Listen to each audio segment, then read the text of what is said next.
ఇచ్చిన Pushpa 2 ticket bookings మరి కాసేపట్లో ఓపెన్ కానున్నాయి. అయితే తొలుత తెలంగాణలోనే ఇవి అందుబాటులో ఉండనున్నాయి. తెలంగాణ ప్రభుత్వం భారీగా టికెట్ ధరలు పెంచుకునేందుకు గ్రీన్ సిగ్నల్ ఇవ్వడంతో మేకర్స్ ఈ నిర్ణయం తీసుకున్నారు. కాగా ఇవాళ రాత్రి లేదా రేపు ఏపీ ప్రభుత్వం జీవో విడుదల చేయగానే అక్కడ కూడా బుకింగ్స్ స్టార్ట్ కానున్నాయి.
అల్లు అర్జున్ నటించిన పుష్ప 2 టికెట్ బుకింగ్స్ మరి కాసేపట్లో ఓపెన్ కానున్నాయి. అయితే తొలుత తెలంగాణలోని ఇవి అందుబాటులో ఉండనున్నాయి. తెలంగాణ ప్రభుత్వం భారీగా టికెట్ ధరలు పెంచుకునేందుకు గ్రీన్ సిగ్నల్ ఇవ్వడంతో మేకర్స్ ఈ నిర్ణయం తీసుకున్నారు. కాగా ఇవాళ రాత్రి లేదా రేపు ఏపీ ప్రభుత్వం జీవో విడుదల చేయగానే అక్కడ కూడా బుకింగ్స్ స్టార్ట్ కానున్నాయి.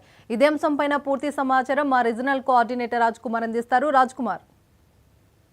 ఎస్ పర్వీన్, ఏదైతే పుష్ప 2 ఫీవర్ మొత్తం కూడా ఇప్పటి నుంచే టికెట్లు రేట్లు పెంచుతూ కూడా రాష్ట్ర ప్రభుత్వం జియో కూడా విడుదల చేయడం జరిగింది. జియో నెంబర్ 120, జియో నెంబర్ 10 కింద కూడా జియోను కూడా విడుదల చేస్తూ రేట్లను పెంచుతూ కూడా ప్రీమియర్ షో రేట్లను ఒకసారిగా పెంచుతూ అనుమతి ఇవ్వడం జరిగింది. దీనికి సంబంధించి జియో కూడా విడుదల చేయడం జరిగింది. దీనికి తెలంగాణలో ఒకరోజు ముందే కూడా ప్రీమియర్ షో నిర్వహించుకునేందుకు కూడా అనుమతి కూడా ఇవ్వడం జరిగింది. దీనికి సంబంధించి దాదాపు అంటే డిసెంబర్ 4 9:30 సంబంధించిన ప్రీమియర్ షోకు మాత్రం రేట్లను కూడా డిసైడ్ చేయడం జరిగింది. దీనికి సంబంధించి ఇప్పటికే ఈ టికెట్లు అదేవిధంగా సినిమా టికెట్లు మరికొద్దిసేపట్లో కూడా రిలీజ్ కానున్నాయి. దీనికి ఇలాంటి రిలీజ్ అయిన కాక ముందే ఇప్పుడే ఒక జీవో విడుదల చేయడం జరిగింది. దీనికి ఇప్పటికే పెద్ద ఎత్తున కూడా అల్లు అర్జున్ ఫ్యాన్స్ పెద్ద ఎత్తున టికెట్ల కోసం వేచి చూస్తున్న పరిస్థితులలో ఇప్పుడు టికెట్ల రేట్లు పెంచుతూ ఒక్కసారిగా వారందరినీ షాక్కు గురి చేసిందని కూడా చెప్పుకోవచ్చు. దీనికి అంటే సింగిల్ స్క్రీన్ మొత్తం కూడా 1121 రూపాయలుగా కూడా కేటాయించడం జరిగింది. దీనికి సంబంధించి అదేవిధంగా మల్టీప్లెక్స్ అయితే 1239 రూపాయలుగా చెప్పడం జరిగింది. అదేవిధంగా అంటే దాదాపు మొదటి 4 రోజుల స్క్రీన్స్కి మాత్రం అంటే సింగిల్ స్క్రీన్స్కి 354 రూపాయలు, మల్టీప్లెక్స్కి అయితే 531 రూపాయకి సంబంధించి రేట్లను కూడా విడుదల చేయడం జరిగింది. రేట్లు చూసిన అంటే ఒక్కసారిగా అంటే రేట్లు పెంచు నిర్ణయం పట్ల మాత్రం జనాలు ఒక్కసారిగా కూడా అంటే సినిమాకి వెళ్ళాలంటేనే భయపడే అంత అదైంది. ఎందుకంటే ఒక్కసారిగా ఇంత రేట్లు పెట్టి అల్లు అర్జున్ ఫ్యాన్స్ తీసుకుంటారు కానీ సామాన్య జనం మాత్రం తీసుకునే అవకాశం చాలా తక్కువగా ఉంటుంది. ఎందుకంటే ఇప్పటికే పుష్ప 2 ప్రీమియం షోకు అనుమతి ఇవ్వడం, దీనికి సంబంధించి ఇప్పటికే రిలీజ్కు మొత్తానికి ఎంత రెడీ ఉండడం, దీనికి సంబంధించి ముందుగానే ఈ యొక్క యొక్క పుష్పకి సంబంధించిన ప్రీమియం షోకు టికెట్లు రేట్లు పెంచుతూ కూడా ప్రభుత్వం నిర్ణయం తీసుకోవడం కూడా చూడాలి. దీనికి సంబంధించి ఇప్పటికే పుష్ప 2 తెలుగు రాష్ట్రాల్లో కూడా కాకుండా దేశవ్యాప్తంగా ఒకేసారి ప్రపంచవ్యాప్తంగా రిలీజ్కు భారీ అంచనాలతో వస్తున్న నేపథ్యంలో ఇప్పుడు టికెట్ల రేట్లు పెంచుతూ కూడా రాష్ట్ర ప్రభుత్వం నిర్ణయం తీసుకుంది. Right, thank you.